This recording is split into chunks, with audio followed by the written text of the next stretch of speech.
근데 말씀이 길기 때문에 제가 한 절, 여러분 다 같이 한 절 보신 다음에 마지막 29절은 같이 보시도록 하겠습니다. 꿈에 하나님의 사자가 내게 말씀하시기를 야고보아 하기로 내가 대답하기를 여기에 있나이다 하매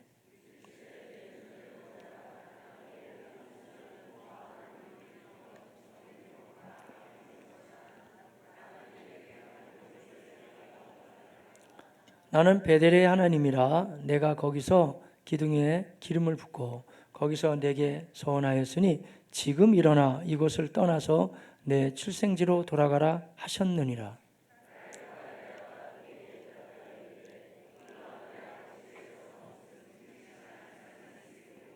아버지가 우리를 팔고 우리의 돈을 다 먹어버렸으니 아버지가 우리를 외국인처럼 여기는 것이 아닌가?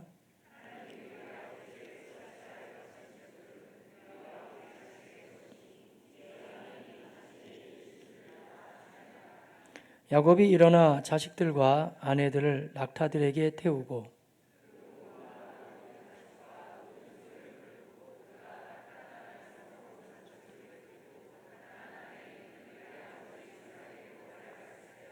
그때 라반이 양털을 깎으러 갔으므로 라헬은 그의 아버지의 드라빔을 도둑질하고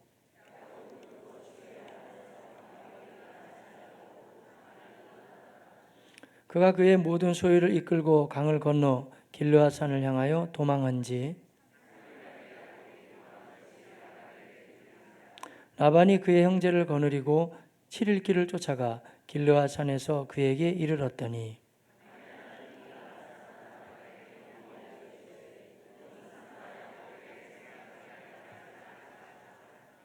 라반이 야곱을 뒤쫓아 이르렀으니 야곱이 그 산에 장막을 친지라 라반이 그 형제와 더불어 길르앗 산에 장막을 치고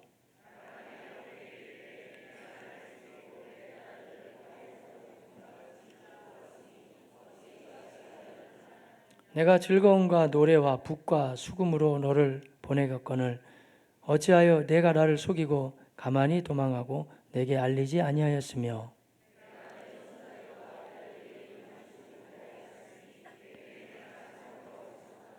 너를 애할 만한 능력이 내 손에 있으나 너희 아버지의 하나님이 어젯밤에 내게 말씀하시기를 너는 삼가 야곱에게 선악간에 말하지 말라 하셨느니라. 아멘.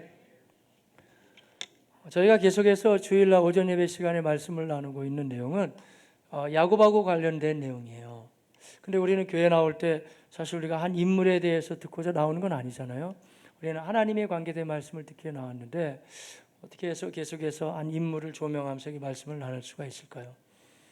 성경에 등장하는 여러 사람들이 있고 우리가 그 인물별로 말씀을 나눌 수 있지만 그렇다고 해서 그 사람 중심으로 나누는 얘기는 아니에요. 근데 그 사람을 통해서 하나님이 어떻게 역사하시고 또한 그들을 통해서 일하셨으며 또 하나님의 사람들이 하나님의 뜻을 분별했을 때 어떻게 반응하며 나가는가. 그리고 그렇게 나가게 됐을 때 하나님은 그들 가운데 하나님이 얼마나 놀라운 역사를 또 펼치셨는가. 이런 걸 우리가 나누고 있는 것뿐이죠. 사실 성경은 모든 내용이 다 하나님하고 관련된 내용이긴 하죠. 하지만 여기에 의외로 참 많은 사람들이 등장합니다. 그래서 하나님의 뜻을 헤아리려면 좀 더 현실적으로는 사람에 대한 이야기를 가지고 접근하다 보면 우리가 많은 윤곽을 잡게 되죠. 그래서 성경 속에 나오는 이 사람들이 여러 모습으로 이제 등장하잖아요. 좋은 면도 많이 있지만 또 때로는 굉장히 연약한 부분도 많이 있거든요. 정리 이렇게 하면 되겠죠. 좋은 면은 그대로 따라가면 되죠. 근데 이건 아니다 싶은 모습 오늘 본문만 해도 뭐 등장하고 있거든요. 드라빔을 감추거나 이런 얘기하자면 참 얘기할 게 많아요. 그런데도 하여간 이건 안 좋은 모습이에요. 그 안에 우상에 불과한 건데 그걸 훔쳐가지고 오는 것부터가 잘못된 거고 물론 야곱이 훔친 건 아니지만 나엘의 소행이었지만 전체 분위기가 그렇다는 거예요. 그러니까 이상하고 안 좋은 부분들도 있긴 해요. 근데 왜 성경이 이런 부분을 가감이 없이 우리에게 다 말씀해 줄까요? 오히려 그렇기 때문에 우리는 성경이 훨씬 더 신빙성이 있는 거예요. 막 가려내고 좋은 얘기만 하고 그렇진 않아요. 하나님은 온전하시고 거룩하고 완벽하시지만 하나님 외의 모든 인생들의 연약하고 부족한 모습들을 그대로 보여주죠. 그렇지만 그럼에도 불구하고 여전히 하나님이 하나님의 자녀라는 이유 하나 때문에 그들을 사랑하셔서 그들을 다듬어 가시고 변화시켜 나가면서 세워 가신다. 이런 말씀이라고 할 수가 있을 것입니다. 인류 역사상 어떤 인생도 하나도 오점이 없이 완벽한 사람은 아무도 없어요. 딱 한 분 계시죠. 맞아요. 예수 그리스도. 그분은 하나님의 아들로 이 세상에 우리의 죄를 대속하기 위해서 오셨기 때문에 그분의 삶만은 완벽하고 완전하시죠. 하지만 아무리 뛰어난 인생이라 그래도 그 외의 인생들은 다 모순이 많아요. 얘기하자면 많죠. 모세는 나중에 다듬어지긴 했지만 성질이 막 급해갈 사람을 때려 죽이기도 하고 막 처음엔 그러잖아요. 다윗은 잘하는 것 같다가 다윗도 너무 부인이 많아요. 부인도 많고 자식.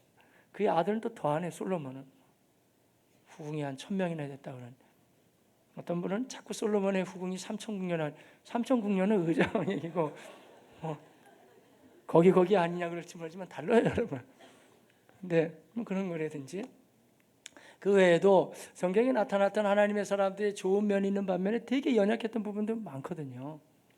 성경은 무슨 말씀을 해주냐면 그럼에도 불구하고 그 연약한 인생들을 하나님이 끝까지 붙잡으셔서 결국에는 하나님의 사람답게 만들어 가신다는 거예요. 사실 창세기만 해도 이러면 창세기에서 우리가 이게 천지창조 우주에 대한 이야기가 많이 등장하겠는가 보면은 사실 그 얘기는 50장 가운데 많아야 한 11장까지 밖에 안 나오거든요. 나머지는 불과 4명에 대한 얘기, 아브라함, 그의 아들 이삭, 야곱 지금 나누고 있는 그 다음에 요셉 이야기거든요. 그렇게 따져나가면은 아니 그 4명이 뭐가 이렇게 중요하길래 그런 생각이 들 수가 있죠. 근데 하나님은 그 정도로 인생 한 명 한 명을 굉장히 소중히 여기고 귀하게 여기신다는 거예요.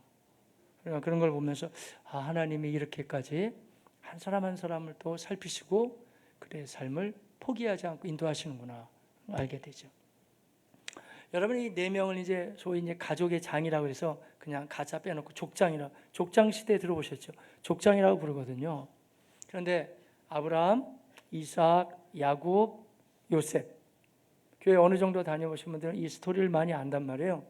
처음 나오신 분도 물론 계시겠지만 그런데 이 4명 가운데 여러분 어떤 인물이 가장 이렇게 살갑게 다가와요? 저는 야곱이에요. 왜 그러냐면 그 요셉은 나중에 형들 모함을 받아서 막 끌려가고 애굽에서 막 종살이 하다가 너무 깨끗하고 또 잘 나가잖아요. 저는 요셉은 좀 너무 잘 나가는 것 같아요.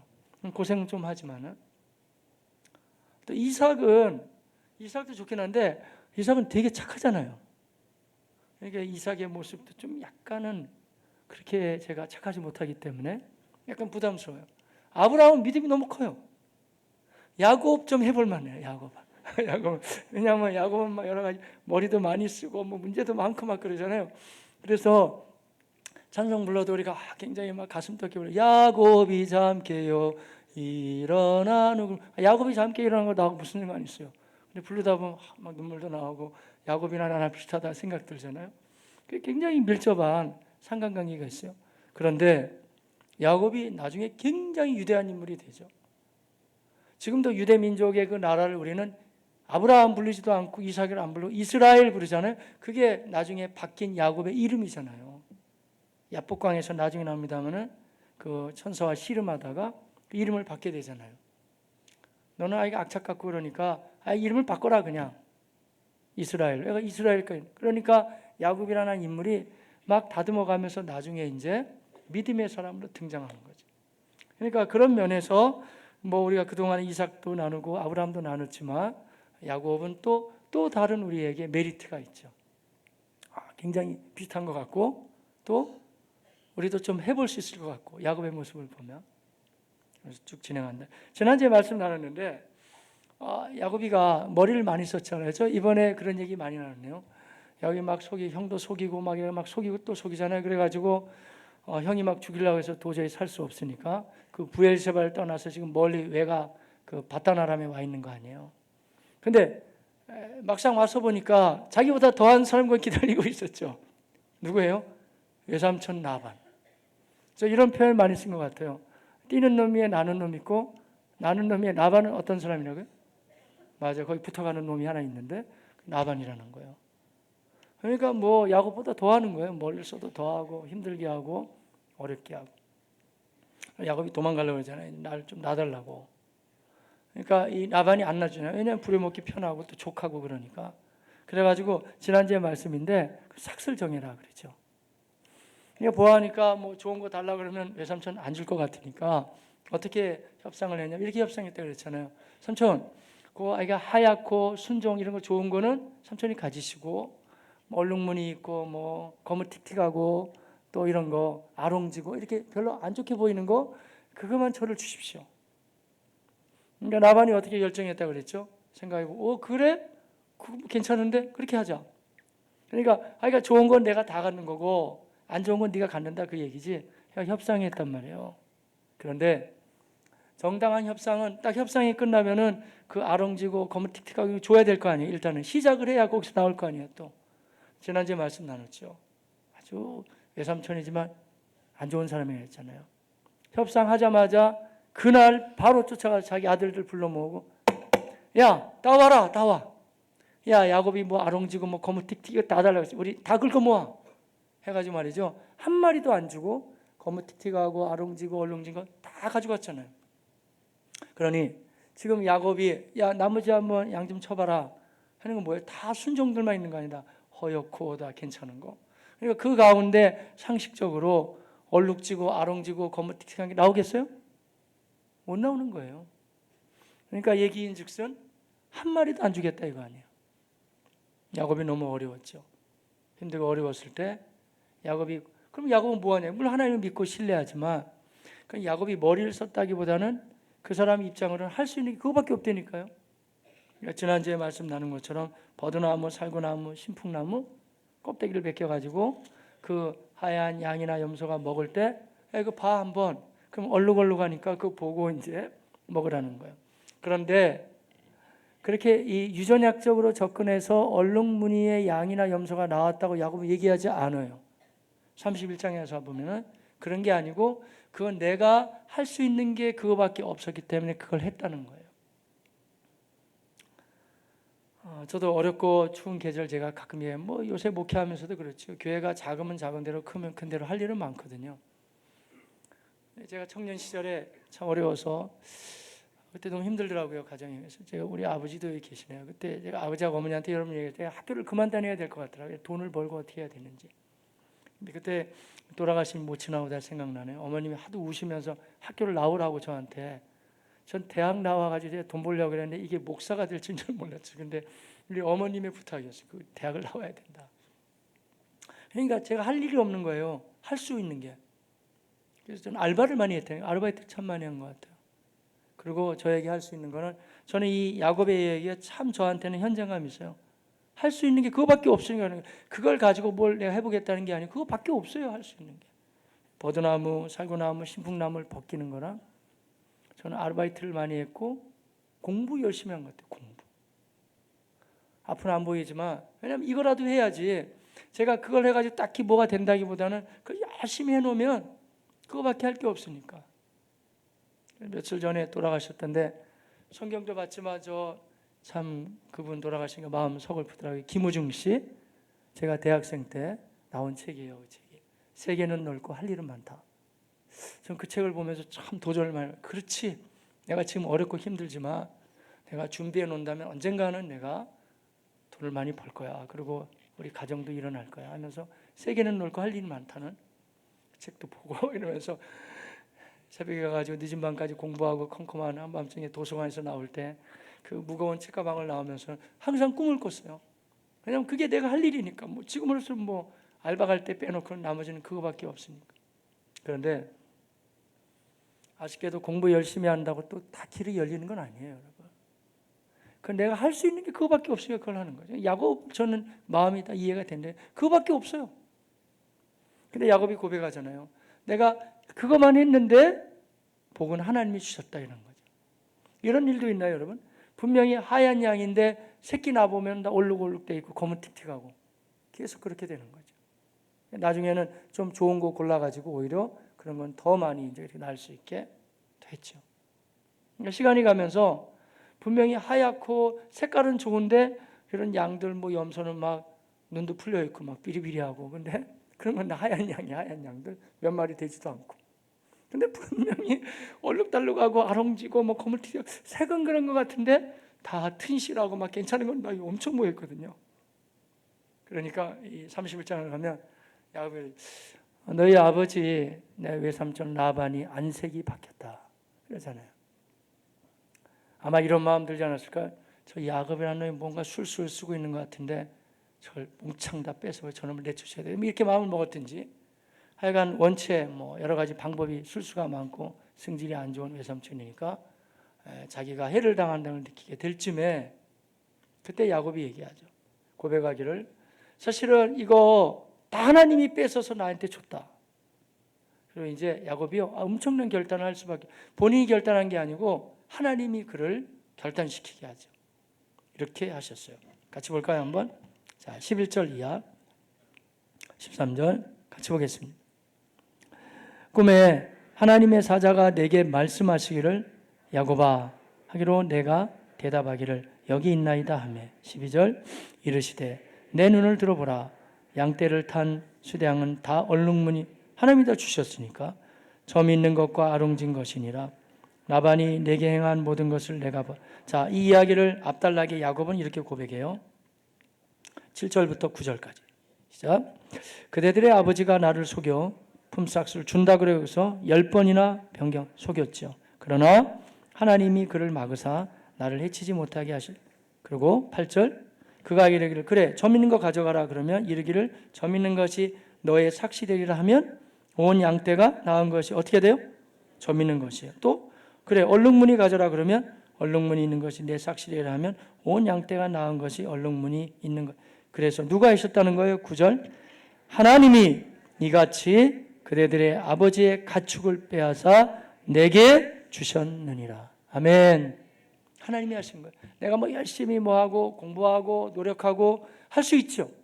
그러나 그 열고 닫고 하는 거는 하나님이 하시는 겁니다. 그래서 분명히 고백하자니까 하나님이 주셨다 하면서 하나님이 나반이 너를 얼마나 괴롭히는 거 내가 봤다 말씀하시죠. 하나님의 명령이에요. 13절 같이 봅니다. 나는 베델에 하는 야곱이 그때 쫓겨나올 때 베델에서 돌기둥을 세우고 하나님과 언약하잖아요. 나는 언약이 하나님의 약속하면 지킨다 그 말이죠. 내가 거기서 기둥에 기름을 붓고 거기서 내게 서원하였으니 지금 일어나 이곳을 떠나서 내 출생지로 돌아가라 하셨. 자, 그래서 야곱이 이 상황이 지금 굉장히 어려워요. 여러분이 한번 야곱이라고 가정하고 생각을 해보세요.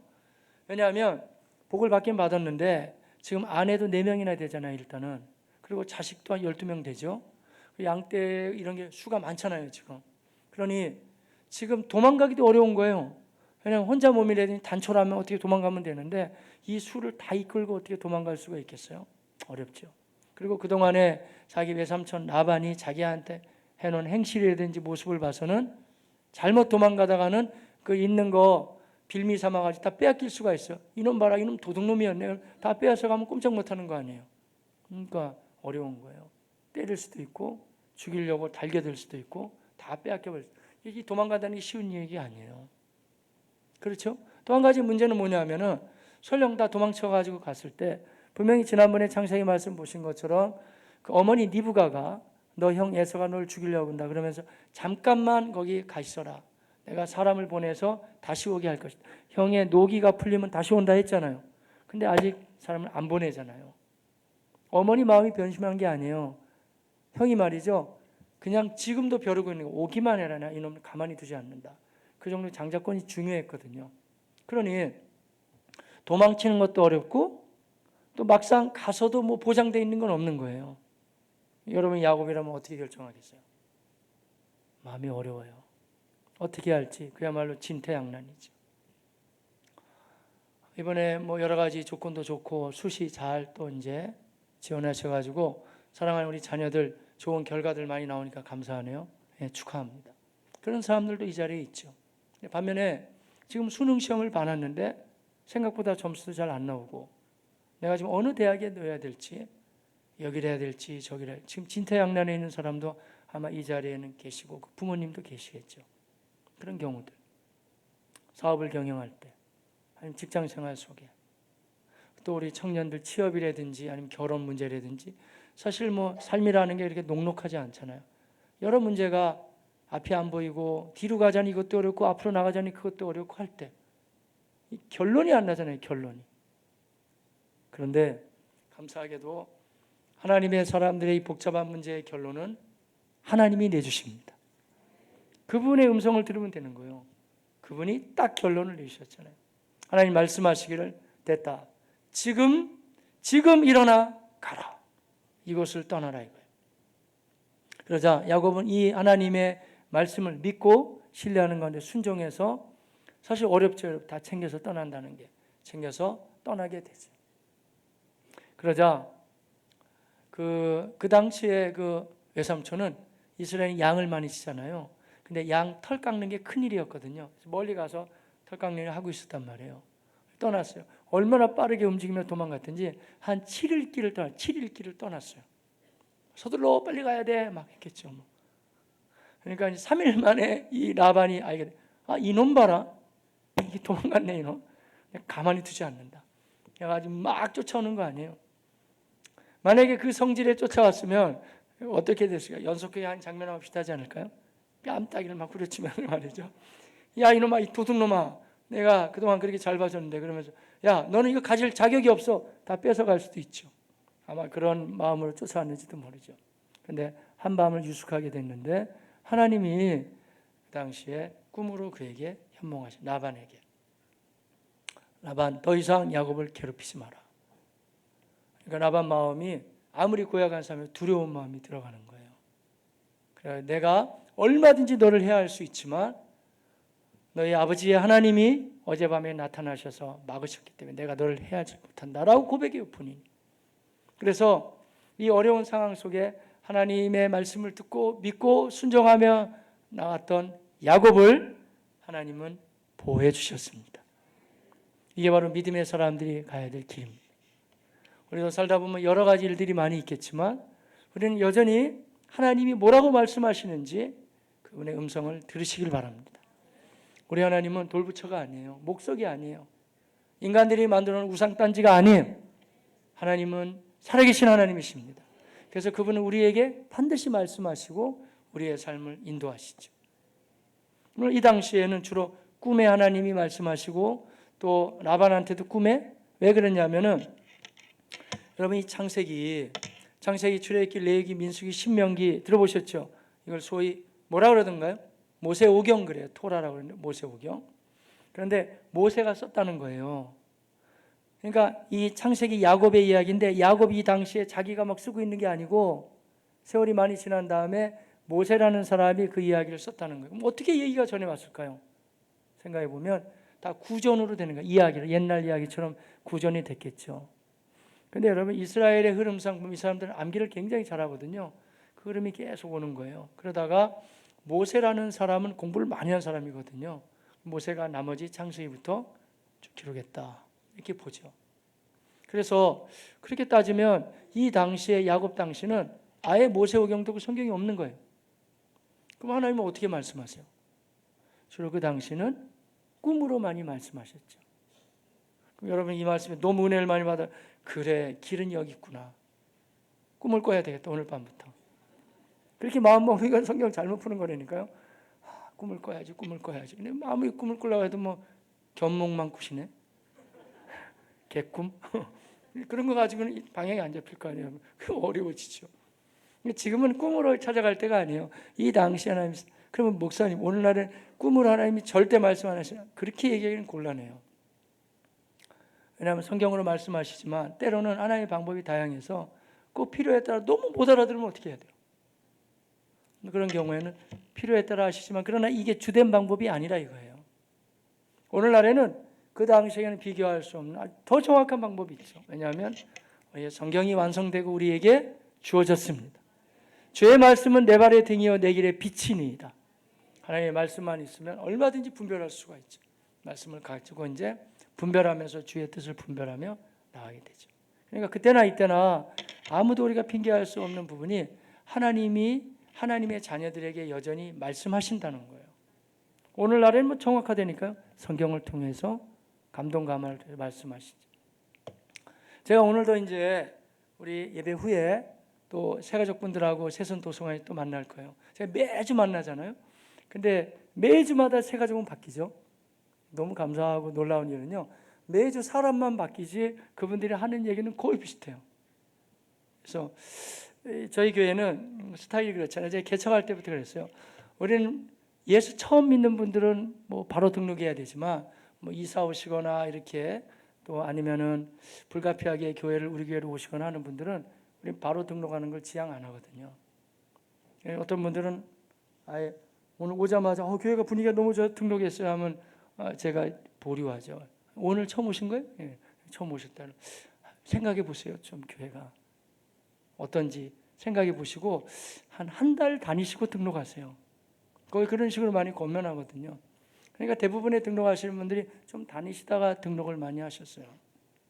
처음 오시는 분들은 등록을 바로 이렇게 허용을 잘 안 하죠. 왜냐하면 그동안에 신앙생활 해온 것도 있고 뭐 본인이 판단해서 해야지 뭐 바로 등록한다 그렇거든요. 근데 그 내용이 다 비슷해요. 그래서 왜 교회 등록하셨나요?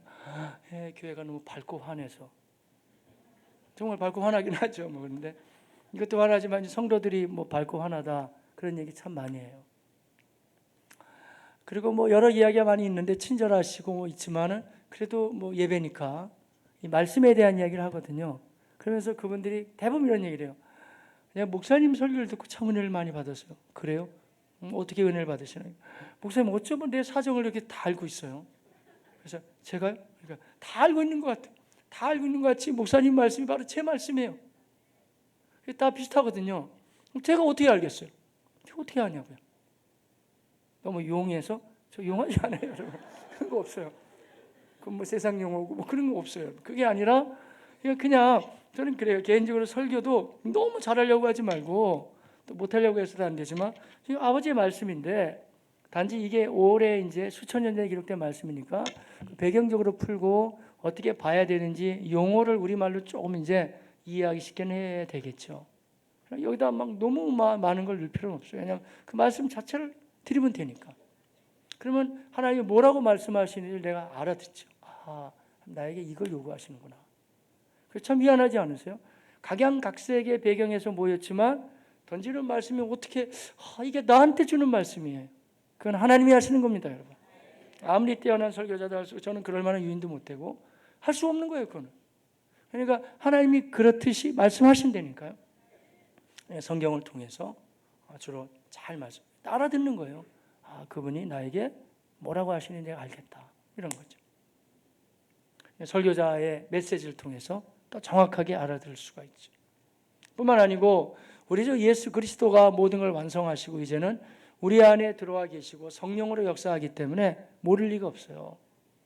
여러분 자꾸 이 속 사람이 막 나 이렇게 살면 안 되는데 나 이러면 안 돼. 하지 마세요. 그러면 자꾸 막 그렇게 이러면 그래서 한번 더 봐. 그러면 안 되는 거예요, 여러분.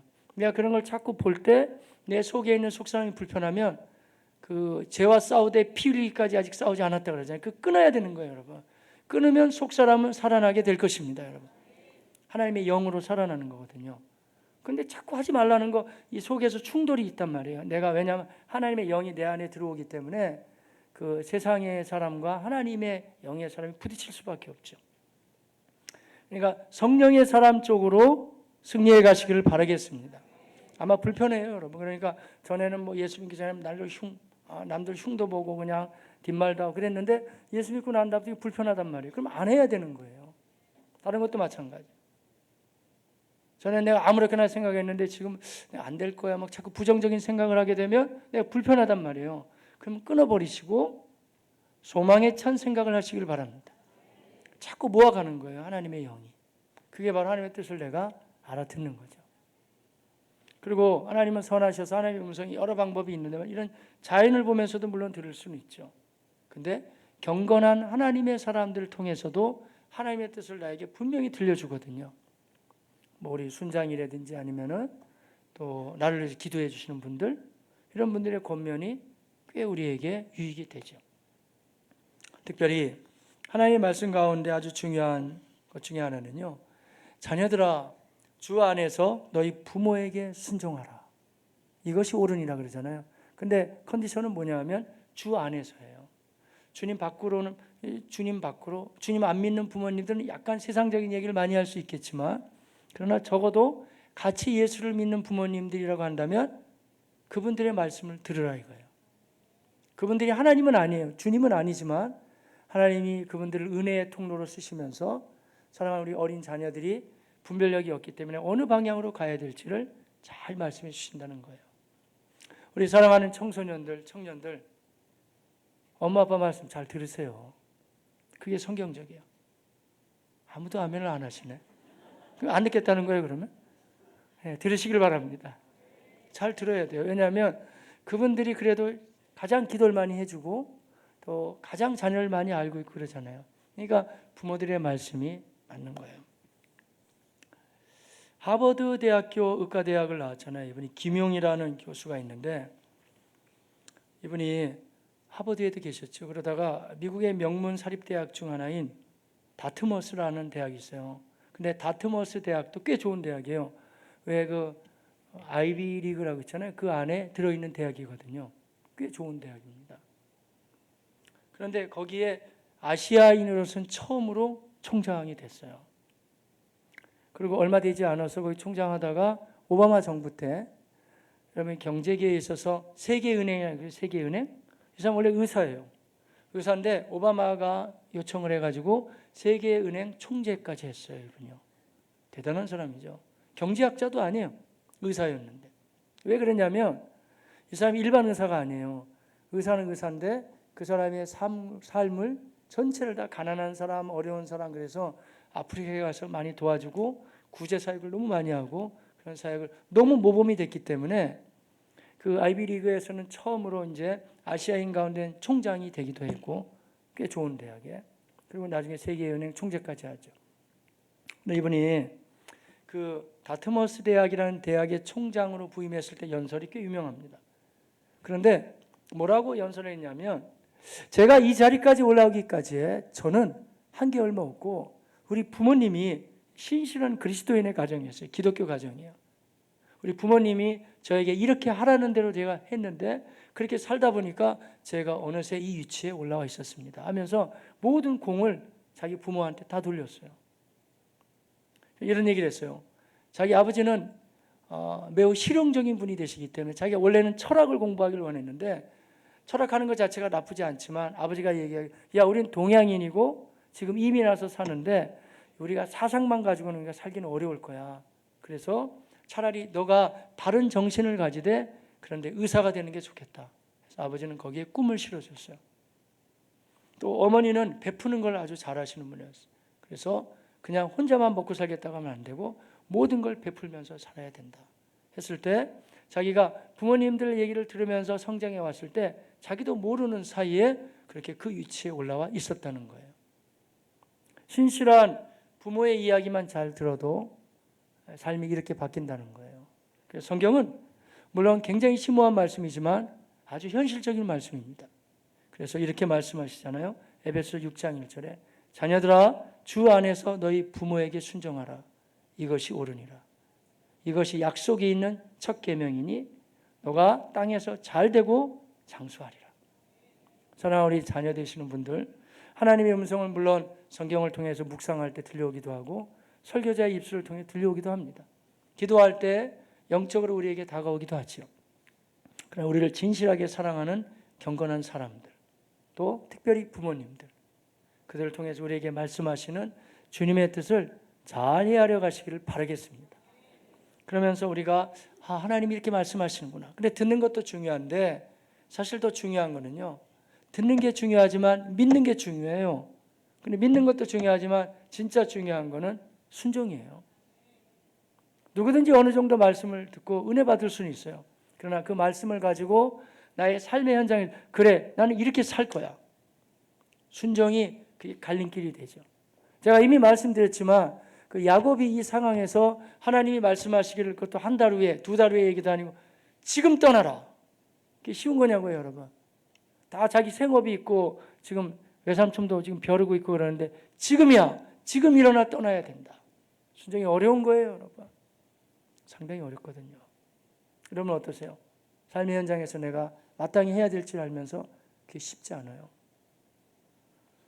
저도 이 교회가 지금 커지고 이러다 보니까 참 제가 현장 전도를 되게 좋아하는데 어렵더라고요. 어려워요. 제가 금요 전도대회를 예배만 인도하고 한 3번인가 못 갔어요. 다 핑계가 있어요. 한번 제가 구약학회 가서 뭐 패널2 그럼 거기 또 올 수도 없죠. 핑계는 다 있다니까요, 여러분. 그런데 지난주에 했는데 그날도 바쁘더라고요. 제 마음이 이런 마음이 아니야. 난 전도할 거야. 내가 아무리 바빠도 예수님 말씀하시기로 온 천하 다니며 만민에게 복음을 전파하라고 하셨고 모든 민족으로 제자를 삼으라고 했는데 내가 아니야. 내가 바쁘고 어렵고 피곤해도 나는 현장으로 갈 거야. 결단해야 가더라고요, 여러분. 쉬운 일이 아니더라고요. 그러니까 그것뿐이겠어요. 우리가 삶의 현장에서 내가 하나님의 뜻이 맞지만 은혜 받을 수 있지만 내가 하나님의 뜻에 맞춰서 산다는 것은 생각보다는 쉽지 않아요. 야곱이 쉬웠겠냐고요, 여러분. 지금 떠나라 그러는데 하나님 지금 아니고 한 달, 한 6개월만 시간을 주시죠. 그게 아니고 지금이다. 떠나야 된다. 쉽지 않다니까요. 그런데 우리가 하나님을 경험하고 삶의 현장에서 하나님을 체험하는 사람들의 공통점은 하나같이 듣고 은혜 받는 게 끝나는 게 아니고 순종입니다. 하나님의 말씀은 들려올 수 있고 은혜 받을 수 있죠. 그러나 지금 해야 되겠어. 내가 지금 우리 남편하고 혹은 아내하고 교회 나오긴 했지만 뭐 갈등이 있었다. 근데 하나님이 자꾸 우리에게 말씀하시는 거예요. 지금 미안하다고 먼저 얘기를 해라. 지는 사람이 이기는 거다. 아무도 아멘 안 하시고. 그 어려운데 목사님. 그러니까 어렵다니까요, 여러분. 그러나 주님이 지금 여러분 그리스도인의 삶을 살면서 내가 내 거 알뜰하게 다 챙기면서 살 수 있는 사람이 몇 명이나 돼요. 그건 진정한 기독교 신자의 삶이 아니에요, 여러분. 때로는 그리스도께서 하늘 보좌를 버리시고 우리 때문에 희생하시고 오신 것처럼 대부분의 경우에는 다 아버지의 뜻이라면 내가 권리를 포기하는 권리 포기 순종이에요. 근데 그것을 내가 순종하며 나갈 때 하나님의 역사는 강하고 급하게 나타날 것입니다. 야곱의 하나님이 여러분의 하나님으로, 그리고 우리의 순종의 모범이 되신 분은 사실은 야곱보다 더 귀한 분 예수님이십니다. 히브리서 말씀도 잘 말씀해 주고 있죠. 히브리서 5장 8절 이하 그가 아들이시면서도 예수님 하나님의 아들 되시면서도 받으시는 고난으로 순종함을 배워서 온전하게 되셨은즉 자기에게 순종하는 모든 자에게 영원한 구원의 근원이 되시느니라. 그분이 우리에게 믿고 순종하는 자세를 계속 보여주셨고 이제 우리 안에 거하시기 때문에 우리가 말씀을 통해 듣는 것 중요하죠. 여러 방편으로 들려오겠죠. 또 믿어야 되겠죠. 그러나 그 말씀을 가지고 그래 지금이다. 하나님이 나에게 이것을 원하시는 거야 하면서 화해해야 될 영역은 화해를 하시고 전도해야 될 영역은 전도도 해야 되겠고 또 내가 헌신해야 될 영역은 자꾸 말씀하신다는 게 그 분야에 헌신하십시오. 그 가운데 하나님의 은혜가 우리 가운데 임하게 될 줄로 믿습니다. 자, 그 말씀을 한번 마무리해 볼까요? 자, 그러면 하나님의 사람들은 하나같이 하나님을 믿고 순종하며 나갔을 때 하나님이 경험했다는 거예요. 왜 그래야 될까요? 지금 다 말씀드린 걸 제가 모아보면 이래요. 이미 말씀드렸습니다만 그분은 정확하게 말씀하시며 우리의 삶을 인도하시기 때문에 우리는 하나님의 뜻에 믿고 순종할 수 있다는 거예요. 꼭 그 신뢰하며 그렇게 나아가시기를 바라겠습니다. 또 한 가지 오늘 본문에 아까 나왔는데 이렇게 말씀하셨어요. 12절 말씀인데 시작. 이르시되 내 눈을 들어보라. 양떼를 탄 순양은 다 얼룩무늬 있는 것, 점이 있는 것과 아롱진 것이니라. 그러면서 하나님 말씀하시기를 여기 하나님의 사자가 그럼 천사 아닌가요? 천사라고 볼 수 있죠. 그러나 하나님의 11절에 꿈에 하나님의 사자 그러잖아요. 사자가 주로 이제 보내심을 받았다는 뜻이에요. 이 마르쿠스인데 이제 근데 이 마르쿠스가 말이죠. 그러나 그렇게만 보기는 좀 그래요. 이 엘로힘 말라크라는 표현을 할 수가 있어요.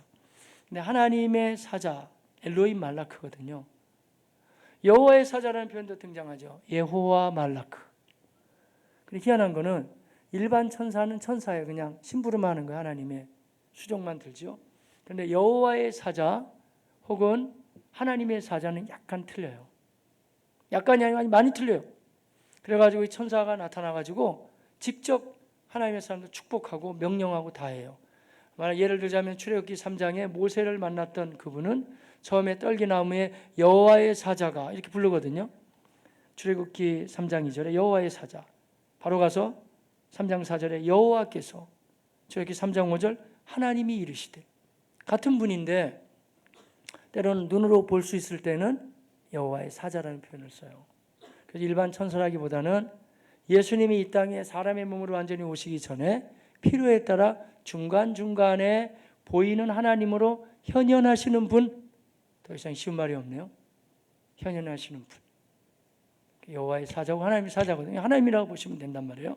그래서 하나님이 말씀하시기를 나반이 너에게 행한 모든 것을 내가 보았다.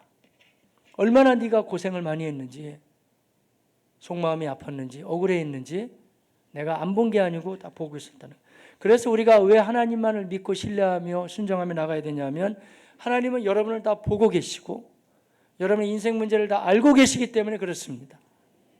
출애굽기 계속 이런 말씀 많이 있어요. 3장 7절에 여호와께서 이르시되 내가 애굽에 있는 내 백성의 고통을 분명히 보았고, 본다니까요. 아무리 뛰어난 인생도 여러분의 아픔과 여러분의 어려움을 100% 알아줄 사람은 아무도 없어요. 그런데 하나님은 알고 계십니다. 그래서 우리가 그분이 우리의 신뢰자가 되시는 거예요. 너가 얼마나 어려운지 그 고통을 보았고, 그들의 감정 따로 말미암아 부르짖음을 듣고 그 근심을 내가 알고 있다. 여러분의 근심과 걱정과 마음의 어려움과 흔들리는 마음의 자세를 누가 아실까요? 하나님이 알고 계십니다. 그래서 그분만 우리의 신뢰의 대상이 되고 그분께만 순종할 수 있다는 거예요. 뿐만 아니고 다 이야기 나눴죠. 하나님이 나반이 지금 야곱을 해하려고 그러자 다 막아버리시잖아요. 맞아요. 왜 우리가 하나님을 신뢰하고 따라야 되냐면, 순종해야 되냐면, 그분만이 우리를 진정으로 보호해 주시고 인도해 주시기 때문에 그렇습니다. 특별히 예수 한번 믿잖아요, 여러분. 그럼 오늘부터 이제 확신반도 시작하는데, 제가 처음에 들고 나오는 게 구원의 확신이잖아요. 또 증거는 이것이니 하나님에게 영생을 주신 것과 이 생명이 그의 아들 안에 있는 그것이니라. 아들이 있는 자에게는 생명이 있고 하나님의 아들이 없는 자에게는 생명이 없느니라 그러잖아요. 그러니까 우리가 예수 그리스도를 믿을 때 이 안에 생명은 들어왔고, 이 생명은 아무도 빼앗아가지 못합니다. 예수님 친히 말씀하시기를 요한복음 10장에는 이렇게 말씀하셨잖아요. 10장 28절에 내가 그들에게 영생을 주노니 영원히 멸망하지 아니할 것이요 또 그들을 내 손에서 빼앗을 자가 없느니라. 그러니까 1차적으로는 우리의 영혼을 주님이 보존하시고 붙잡아 주신다는 거예요. 뿐만 아니고 야곱의 삶을 보호하신 그 하나님은 여러분의 모든 생업과 삶의 현장을 보호하시고 인도하실 것입니다.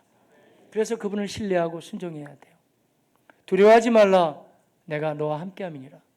놀라지 말라, 나는 내 하나님이 됨이니라. 내가 너를 굳세게 하리라, 참으로 도와주리라. 참으로 나의 의로운 오른손으로 너를 붙들리라. 이사야 41장 10절처럼 여러분의 삶의 현장에 여러분과 여러분의 가정과 자녀를 보호하시는 하나님을 신뢰하십시오. 그리고 행동하십시오. 순종할 때 하나님의 역사는 여러분의 삶의 현장에서 힘있게 나타날 것입니다. 기도하겠습니다.